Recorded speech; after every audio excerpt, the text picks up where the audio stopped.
Today we're going to go over Proverbs 1 through 7. So, Proverbs is written by Solomon, which was a rich ruler back in the day, was King David's son.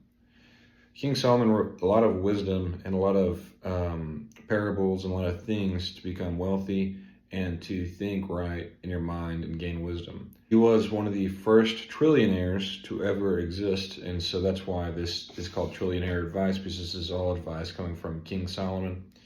So we'll start off by reading the Bible, 1 through 7, and then I'm going to explain more deeply of what it kind of means.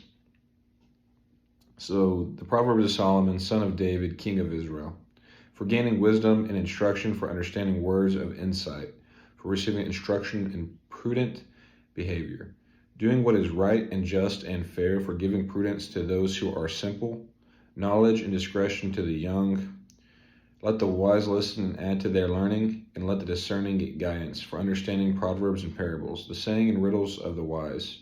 The fear of the Lord is the beginning of knowledge, but fools despise wisdom and instruction. So the start of it is basically for different reasons. We have different reasons everybody needs wisdom. There's no reason you don't need more wisdom. Everybody seeks wisdom from different places, and primarily most wisdom can be found in this book. Instead of trying to seek after thousands of books to find out how you're supposed to do different things, this book will teach you. So going to the first part, let's go to verse 2. It's for gaining wisdom and instruction, for understanding words of insight. That way you can think deeper. You can have wisdom and instruction on how to live your life, on how to be a better person, on how to talk to people, on how to make people like you. There's so many different things that this can be for. How to, be slow to anger, how not to stir up people more and have more regrets. It's just basically thinking more and having more insight on how you're supposed to live your life. Verse 3, for receiving instruction in prudent behavior. Prudent behavior goes into your behavior is more conserved versus being more outlandish, more reactionary, more foolish. For giving prudence to those who are simple.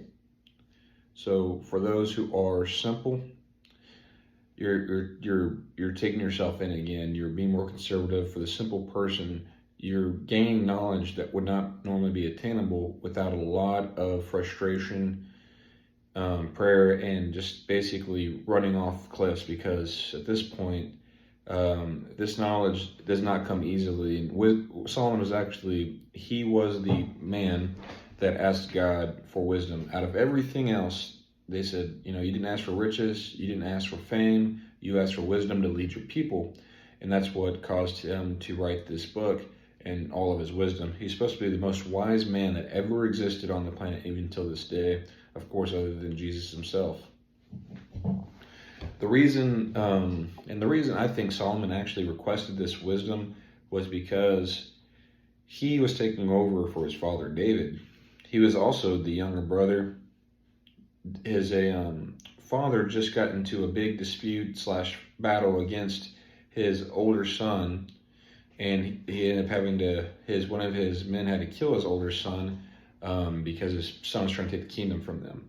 And then again, another son of his, when Solomon was trying to take rule, thought he was the rightful heir since he was older, and even tried to go underneath Solomon's knowledge and knowing and become anointed as king.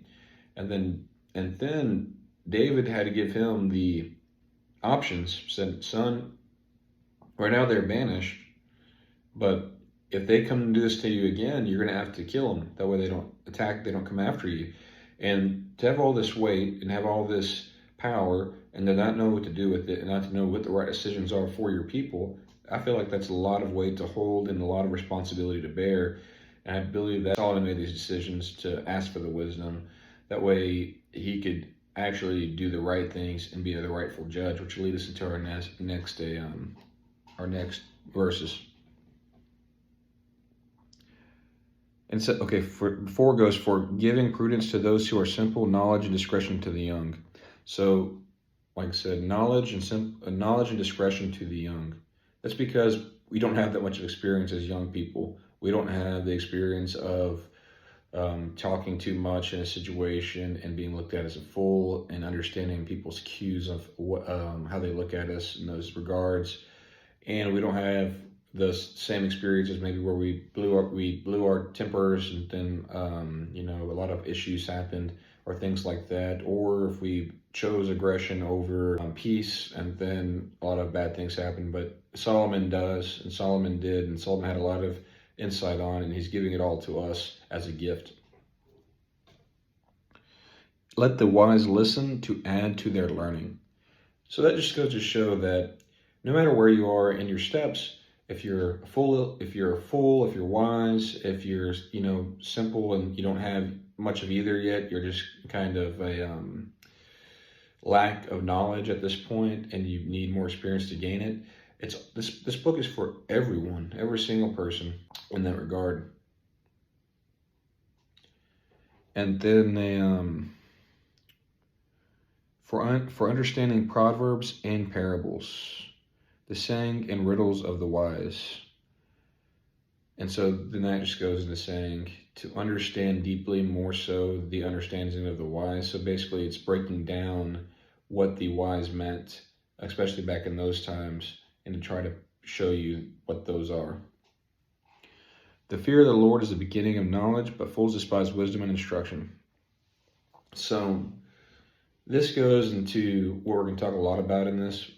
Basically, humility and showing your humbleness and you're willing to learn, and the admittance of having it not all figured out, and the lack of knowledge in certain aspects, and having to seek counsel and having to get knowledge, and always knowing that you're not going to have it all right all the time. That way you can accept other people's advice. That is basically what a lot of this is about. And then a fool will always say, I know it all. I don't need to know that. I'm living the right life. I'm happy, da da da da. That way that they don't have to change their steps the way it's already going. So then going back to the verse, the fear of the Lord is the beginning of knowledge. The fear of the Lord is the beginning of knowledge. Knowing that you're not God, and knowing that there's a greater, that God is greater than you, and to listen to him, and to understand that he wants the best for you, and to understand his word is right. That is the beginning of knowledge, in my interpretation. But fools despise wisdom and instruction. Fools despise wisdom and instruction. And we'll go a lot more into this, but basically, again, fools do not want to listen to others. They want to do what they think is best. They want to think they know it all, and that's kind of how it goes. Well, this is my first video posting. It's going to be the Trillionaire advice of the wise, and that's because King Solomon, the Trillionaire, gained monetary wealth and gained tons of fortunes and peace throughout the land because he asked for wisdom from God, and that's how it starts, with the wisdom.